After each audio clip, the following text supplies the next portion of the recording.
Bismillah, alhamdulillahi wahdah, wassalatu wassalamu ala man la nabiyya ba'dah, amma ba'd.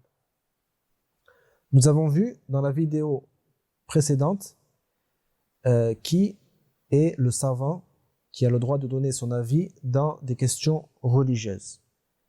Allah Azza wa Jal a dit Fas'alu ahla dhikri in kuntum la ta'lamun, ce qui signifie demandez aux gens du rappel si vous ne savez pas. Les gens du rappel, ahl dhikr, c'est les gens de science, les gens de science dans la religion. Et ça vaut aussi pour toutes les sciences. C'est-à-dire, par exemple, si on veut savoir une chose dans la médecine, on va demander aux médecins. Donc dans la religion, c'est la même chose. Si on veut savoir quelque chose, on demande aux érudits musulmans. On a vu que celui qui pose une question doit s'assurer d'abord que le mufti, donc la personne qui lui répond, est pieux, c'est-à-dire il œuvre selon sa science, et bien sûr c'est un savant de l'islam. Il y a une question ici qui se pose.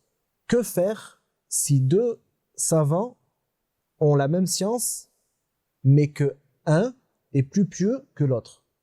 Dans ce cas-là, bien sûr, on va se diriger vers celui qui est le plus pieux et on va lui poser notre question.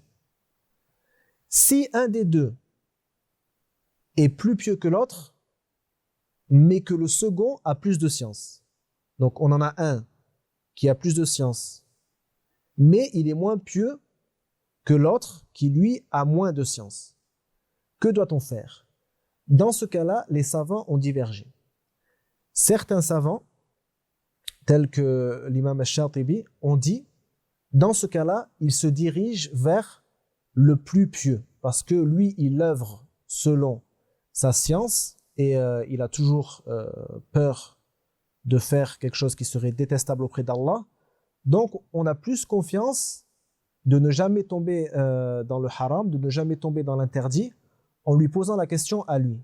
Et d'autres savants, comme Ibn al-Qassar al-Maliki, et d'autres savants, ont dit non, on doit plutôt demander à celui qui a plus de science. Pourquoi?